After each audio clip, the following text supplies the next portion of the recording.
back, everyone. I hope you're all doing well and hitting your training goals and your performance goals.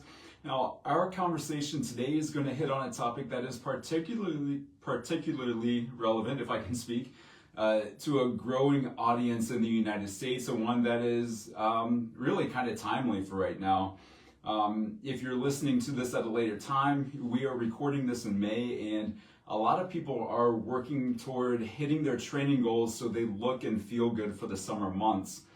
Now, according to Statista, roughly 48% of men in the United States and 61% of women have said they want to lose weight. Now, that is up from 44% of men and 54% of women in 2015, but down slightly from 2005, when 56% of men and 64% of women set goals of losing weight. Now, what that says is that there has been either a shift in mindset or people have slowly started moving in that right direction of hitting their goals. On the other hand, about 30.7% of adults are considered overweight and 42% have obesity. Excuse me. So to clarify, a person whose weight is higher than what is considered to be a normal weight for a given height is described as being overweight or having obesity. This is, of course, based on BMI, which is a good general gauge, but we know it's not always accurate. I always point to a guy I knew in college who was roughly about 5'10" and completely packed with muscle. So when we were talking about this in class, we found out that he was, by BMI standards, obese. So we kind of laughed at that, obviously, because he was in tremendous shape, but based on those BMI standards, he was considered overweight or obese.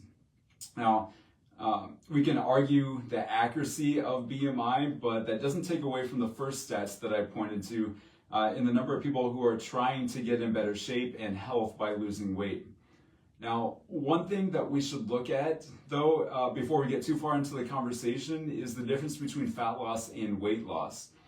Now, generally speaking, when most people say weight loss, they're actually referring to fat loss.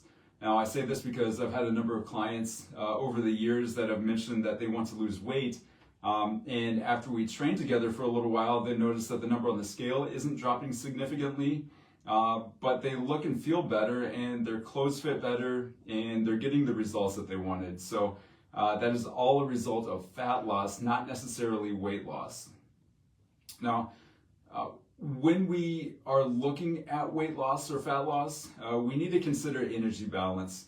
Now, I'll go ahead and tell you, as you know, if you've been following along and listening regularly, I'm not a registered dietitian, so aside from citing research, or if I specifically mention findings from a registered dietitian, I do my best to not cross those lines. I respect that profession and don't want to give advice that is out of my scope. So for the sake of this conversation, we are going to lean more towards the training side and the physiological side outside of nutrition. But if we're looking at energy balance, the energy balance theory is based on the number of calories someone consumes compared to the number of calories that they expend over time. If the amount of energy a person takes in is equal to the amount that they expend, body weight should stay fairly stable. Now, of course, if your intake is more than you expend, you'll likely gain weight, and if you take in fewer calories than you expend, you'll lose weight. Now, one reason people might lose weight initially when they begin a new nutrition plan and start training for the first time or for the first time in a while is because it's a new stimulus to the body. They might see that leveling off after a certain time period because when the body starts to adapt, it takes more effort to expend the same number of calories. Now, for example, if I run 1 mile every day and I had never run before, it'll feel pretty challenging at first, but as I continue to run that same mile, assuming that I run at the same pace, it's going to get easier over time. My body's going to adapt. So if I never increase the intensity of that run, I'm probably not going to see as much progress as if I increased the intensity and ran faster or changed up another variable. Now, the big question is exactly how you should train to lose fat.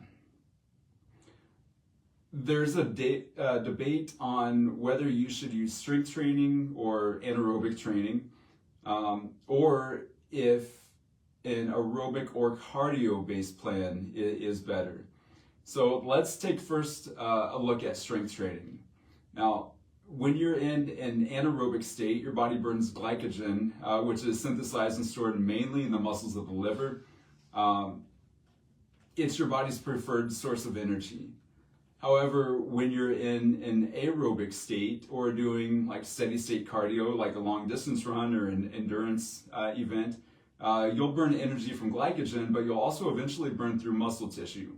Now, think of the difference between sprinters and distance runners.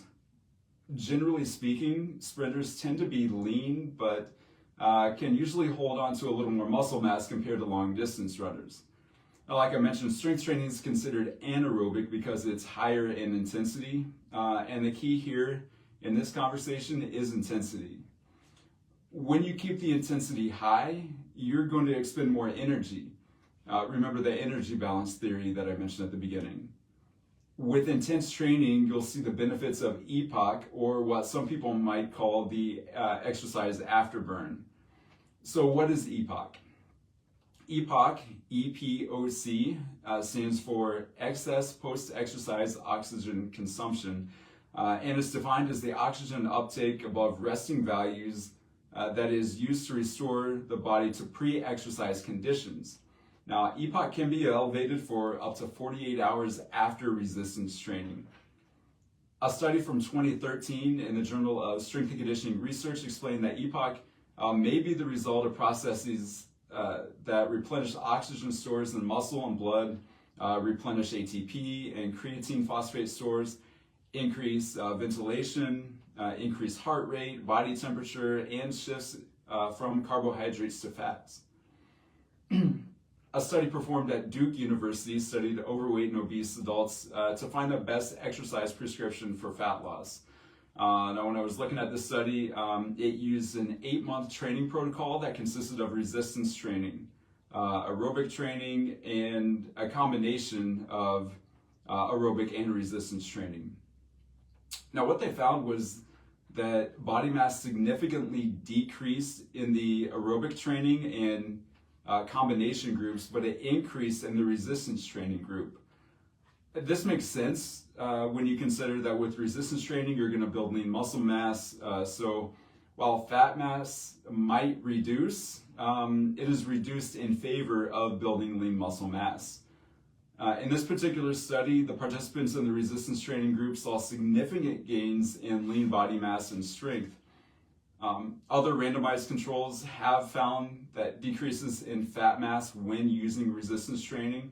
The reason for reduced body fat with resistance training might come from an increase in resting metabolic rate. So when lean body mass is increased, there's a steady state increase in total energy expenditure and a shift in energy balance. Now, a few years after this study was produced and published, a few years later in 2014, a study was published on the effects of types of training on obese adolescents. They wanted to determine the effects of aerobic training, resistance training, and combined training on percentage of body fat in overweight and obese adolescents. It sounds pretty similar to the previous study I just talked about. Now, what this study found, though, was that after a 22-week program, there was a 1.1% decrease in body fat in the aerobic training group compared to a 1.6% change in the resistance training group, and an even bigger change of 2.4% in the combined training group. Now, this brings into the picture the idea of concurrent training. The Journal of Applied Physiology published a study looking into how concurrent resistance and endurance training influence basal metabolic rates. Basal metabolic rates is said to be the largest contributor to total energy expenditure. So what is it? Basal metabolic rate is the measure of calories required for maintaining normal body functions. So in other words, it's the number of calories you need to survive just existing. Now, I should note that sometimes BMR and RMR are used interchangeably, but the theory is that by increasing fat-free mass or lean body mass, you will also increase BMR, which will increase total energy expenditure. So in this study, there were 3 groups, again, a resistance training group, an endurance training group, and a concurrent training group. The concurrent training group showed significant decreases in fat mass compared to resistance training and endurance training groups. Now, the resistance training group did show a decrease in fat mass over the 10-week program, but the drop became significant when resistance training was combined with endurance training. Now, so far, these studies have considered aerobic or endurance training as a form of cardio, but when we're talking about cardio and fat loss, we should also look at sprint or interval training. A 2008 study compared the effects of sprint interval training with aerobic endurance training, specifically in women. Now, one group had the women perform 60 rounds of 8-second sprints on a stationary bike, followed by 12 seconds of rest. The aerobic endurance training group did 40 minutes of steady-state cardio at 60% of VO2 max.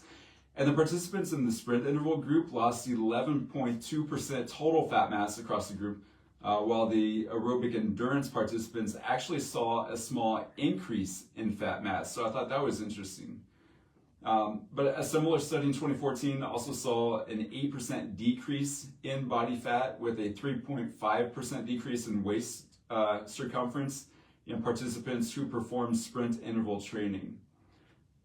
Now, one reason for the large difference between the 2 groups, again, pointed toward Epoch, stating that Epoch is influenced more by exercise intensity than duration.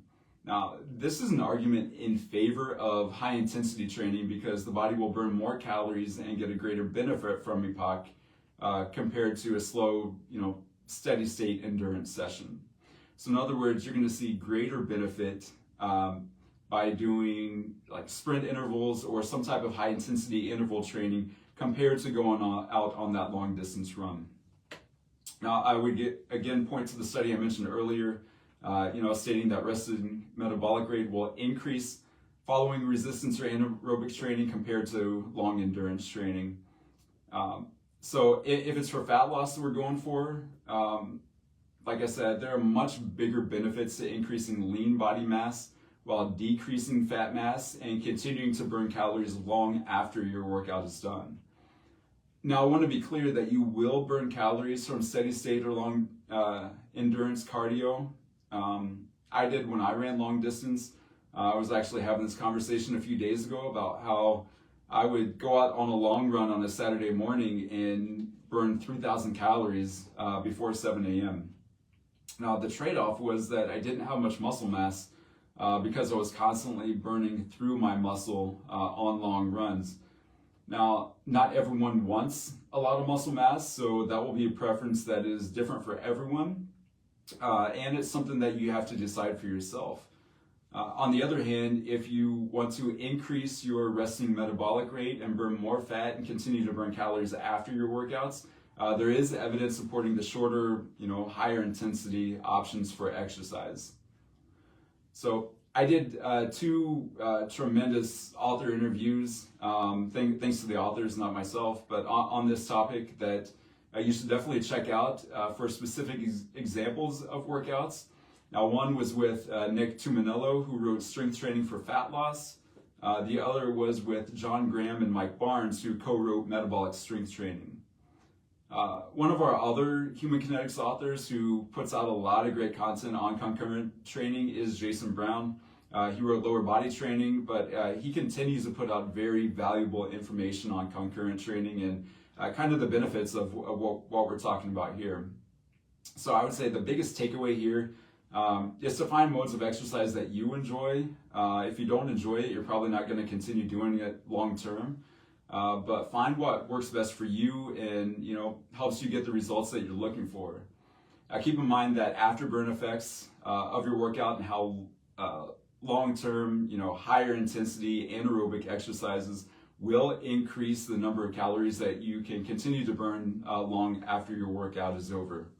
So keep all these things in mind when you're considering fat loss. Check out those resources for specific workouts that you can try.